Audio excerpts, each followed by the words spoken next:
Hi, this is Jason Luthi as part of Team 1 for the UGI Project. So for our project, I did most of the proposal portion, and so we went over the countries of America, Sweden, and Japan.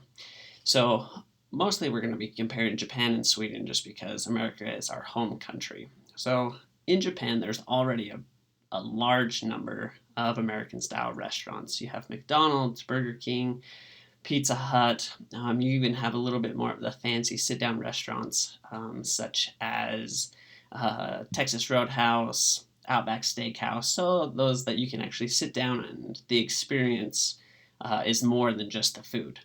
But in Japan, where there is so many, we actually have a lot smaller market share.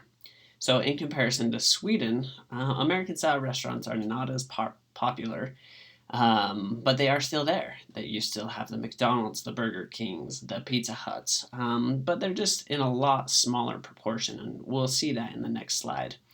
But with this comes a lot greater opportunity, greater market share. But there's also the risk. So you do have the potential to have a greater return on investment by going to Sweden, but at the same time, investing in Japan is a lot less risky because there's data to support it. So we chose to go with Japan because we felt that the risk was too much, and Japan is a growing market that has a lot of data to support why it would be important to invest there, specifically in the restaurant industry.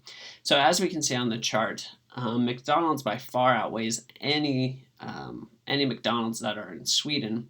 And as it goes through, there's Subway's, Pizza Hut, and Burger King. Burger King was the only one that Sweden actually beat Japan on, but it was by a very small margin. And from a local Japanese newspaper article, it says McDonald's Japan upgraded its full year net profit forecast by 5.5 billion yen to 20 billion yen, up 270% on the year and the highest ever since the company went public. This marks a second upgrade for this year. Full year sales are now seen rising 10%. So like I said, there's a lot of data that supports that the Japanese market is growing, specifically in American-style restaurants. And so because of that, there's a smaller market share, but the risk is way less as well. So the way that we would enter into the market is to buy an already existing, already established restaurant.